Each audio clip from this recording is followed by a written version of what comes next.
Okay. Welcome back. Like we said in our previous video, the next thing we are going to be looking at is page setup. We're going to be looking at page setup, how to set up your drawing page. Okay. All right. So for those who are new to this tutorial video, there is a software application where you can get access to all the videos for free. Just scan the QR code and you have them. You follow the link, install the application, and you can have free access to all the YouTube videos for beginners version.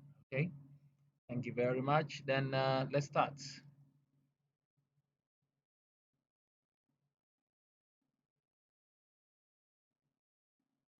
Okay, so this is my page.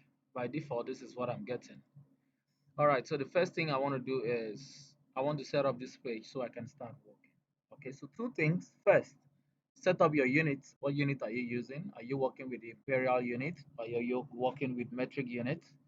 So for you to set your units, you go to format, unit. Now this is it, drawing unit. Okay.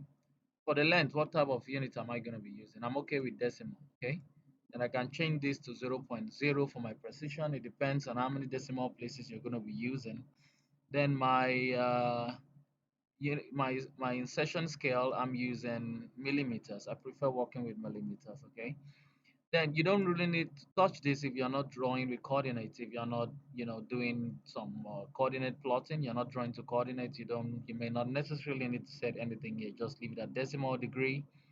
Then on direction, like I said, if you're plotting a survey plan or you want to plot your drawing into an existing survey plan, you may need this. Okay.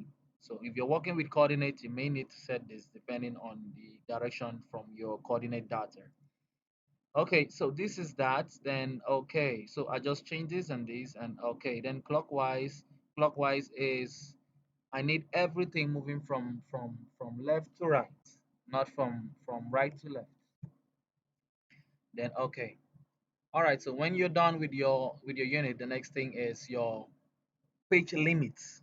I want to set a limit because this page has no limit. This page obviously has no limits. Okay, so but for beginners, this may be important for you, but for me, I don't set unit limit before I start using my application. Once I set the unit, I'm good with it. So you go to format, go to drawing limits. Okay, so don't forget this is the origin of this page. This is the origin of this page. This is mostly important for people who are just coming new for in AutoCAD, who are just new guys trying to learn the software for one thing or the other. So this is the origin of this page, and this is your UCS coordinate. This is your Y and your X axis. Since we're dealing with 2D, so you have you type 0, comma 0 to tell this coordinate that I want my page to start from 0 to Y, 0 to X, then enter. Then what is the limit? What limit am I looking for? 5,000 or 50,000? Sorry, comma 30,000. Now this is the limit of my page. It's already said. You don't expect to see any line showing you that this is the boundary. No, AutoCAD doesn't do that. So, but the unit is already there. The limits are already there. So just for me to quickly confirm, let me just pick the rectangular tool. Still type the same thing. I want this rectangular tool to start from the origin. Specify first corner point. I want it to start from the origin. So I will now just type 0, comma 0, enter. Then 50,000, just like I did, comma 30,000, enter. Okay, so now I'm trying to zoom this, further, but it can't go more than this. Most time people have this problem to hear people say, "Oh, I'm trying to do a drawing, but my line, I can't see the end of my line." It's simple. Once just escape, go to view, zoom, zoom all or zoom extend will give you the same result. Zoom extend will zoom the entire extent of this exact page based on what I set, based on 50,000, comma 30,000. So let's check this out. So you can see this. So this is the origin. This is the origin of this page. This line is 30,000 and this is 50,000. Okay. When I pick the grid line, you see the grid line only fills the page, just the page. That doesn't mean you cannot do drawings outside the page. You can definitely do drawings outside the page. That doesn't also mean you cannot print drawing outside the page. Definitely, AutoCAD is unlimited. Okay, so this is just the basic thing you need to know while setting your page. So I don't need this rectangle actually. I don't also need this. So okay, so this is cool. So the page is ready for you to work with. You can always work with this, and get your job done. All right. So the next thing is, let me try doing something. Let me just draw a line. Pick my first point and let me activate this. 40,000 enter.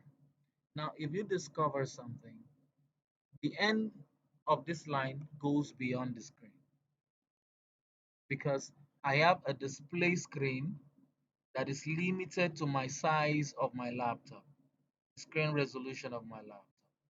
So for me to bring this, to my viewing area, I have to come to view, or you can even type Z, enter A, enter.